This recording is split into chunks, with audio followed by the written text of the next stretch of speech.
It vanished. No distress signal, no final call, no mayday. Just a jetliner, one of the most advanced aircraft in commercial aviation, disappearing from radar screens like a ghost swallowed by the sky. For over a decade, the disappearance of Malaysian Airlines Flight MH370 has haunted scientists, experts, and families alike. But what if the silence was never accidental? What if the trail wasn't lost, but buried, hidden beneath ocean currents, encrypted data, and international bureaucracy? Because now, a group of relentless researchers has unearthed something chilling, a truth that changes everything. Data that was overlooked, debris that tells a different story, simulations that point in the exact opposite direction. Tonight, we dive into what they uncovered and why governments around the world might be panicking, because what you're about to see wasn't supposed to be seen.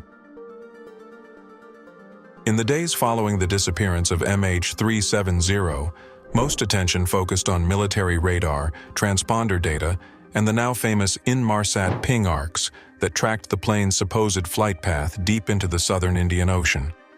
But one satellite, ignored by the mainstream, captured something strange. A faint thermal anomaly, just hours after the plane lost contact, far north of the official search zone. At first, analysts wrote it off as oceanic turbulence or cloud interference.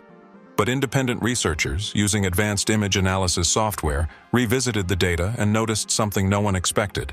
A shape consistent with a Boeing 777, partially submerged, drifting. It didn't match the official trajectory. In fact, it contradicted everything the world was told. Could the wreckage have been visible all along? Could the entire global search have been misled, intentionally? In the vast emptiness of the ocean, sound travels far, especially low-frequency signals.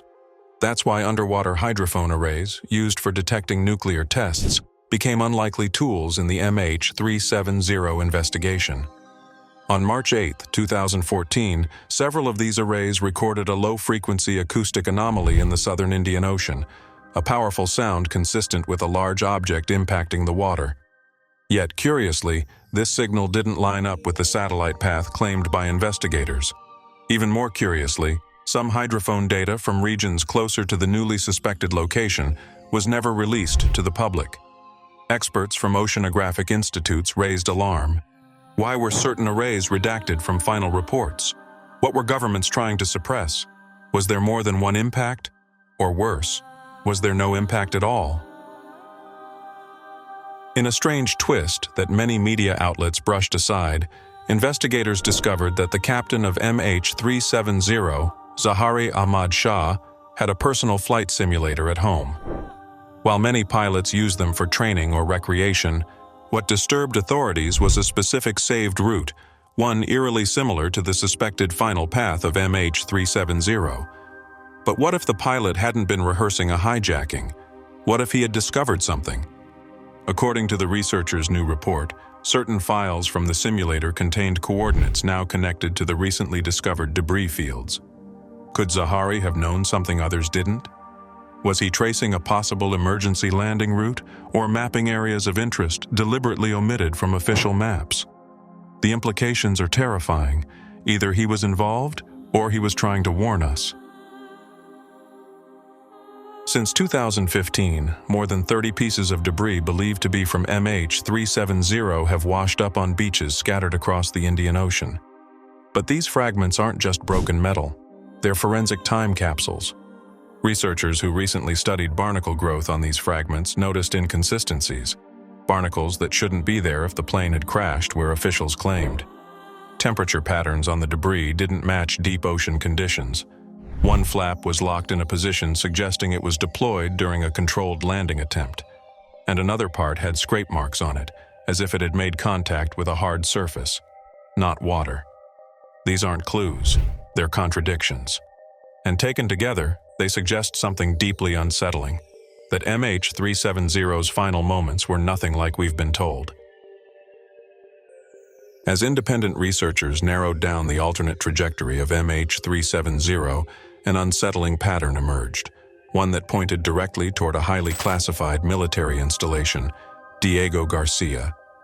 This isolated atoll in the middle of the Indian Ocean, operated jointly by the US and UK military, sits almost precisely on the vector that several new simulations placed MH370. And here's where it gets even stranger. The airspace above Diego Garcia was on military lockdown the night MH370 vanished, and both radar and satellite coverage in that region, usually among the most intense in the world, went mysteriously dark during the crucial hours of the flight's disappearance. Several eyewitness accounts from nearby islands reported seeing a low-flying aircraft around that same window. Could MH370 have been intercepted, diverted, or worse, forced to land? If so, why? And more importantly, why has no government ever confirmed or denied this possibility? While early media focus centered heavily on the mental state of Captain Zahari, the deeper psychological analysis conducted by independent researchers has unearthed a more nuanced and far more disturbing reality. According to leaked documents from investigators working with mental health experts, there were 2 passengers on board MH370 that had no verifiable travel history prior to the flight.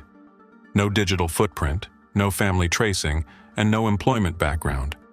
These individuals boarded under names later flagged by Interpol, but the investigation into their identities was quietly dropped after diplomatic intervention. Who were these passengers really? Why were they traveling on an empty leg flight to Beijing? And what was the urgency that placed them on board a plane already rumored to be under scrutiny by multiple intelligence agencies? These aren't passengers. They're puzzle pieces that someone didn't want placed. Years after the disappearance, a team of data scientists from Europe used a machine learning algorithm trained on historical flight data, radar simulations, ocean current drift patterns, and acoustic signatures to run a full reconstruction of MH370's likely path. What shocked them wasn't just that the algorithm predicted a final location nowhere near the official search area. It was that the confidence level of the model was 94%, based solely on verifiable public data. When these findings were sent to government search teams, they were dismissed as theoretical noise. But the researchers pushed further, combining satellite cloud imagery and overlapping acoustic resonance data, which led them to a location just off the coast of Madagascar, where fishermen had independently found what appeared to be pieces of a fuselage weeks earlier. The odds of this being coincidence? Statistically near zero. And yet the world stayed silent. The most damning revelation came not from satellites or sonar, but from paper. A confidential report leaked to the international press just months ago appears to contain fragments of the official investigation into MH370 that were never included in the final public release. Among them, a section redacted entirely, titled Unusual Intercept Protocols, and a reference to classified multinational intelligence review sessions held in April 2014. Even more suspicious, one page of the document was missing entirely from the file obtained by the researchers. The pagination skipped it. The contents referenced it. But it was gone. What was on that page? A witness testimony, radar data, a satellite timestamp. Whatever it was, someone made sure it didn't see the light of day. And that's perhaps the loudest message of all. Not what they told us, but what they didn't. So, after a decade of silence, scattered debris, redacted pages, and diverted investigations, one thing becomes clear. This was never just a missing plane. MH370 didn't vanish into thin air. It was buried beneath layers of confusion, misinformation, and silence that seem almost too coordinated to be coincidence. The satellite data that contradicts official narratives, the suppressed acoustic signals, the mysterious passengers with ghost identities, and the psychological breadcrumbs left behind all point toward something far more calculated. A disappearance that was engineered, not accidental. And yet, the world moved on. The headlines faded. The search was called off. But for the families, for the experts, for those who never stopped digging, this was never about closure. It was about truth. And now that truth is crawling its way back to the surface, piece by piece, wave by wave. The final resting place of MH370 might no longer be a mystery. But the real question is, what will happen when the world accepts where and why it was found? Because if what these researchers uncovered is even partially true, then the story of MH370 is not over. It's just beginning.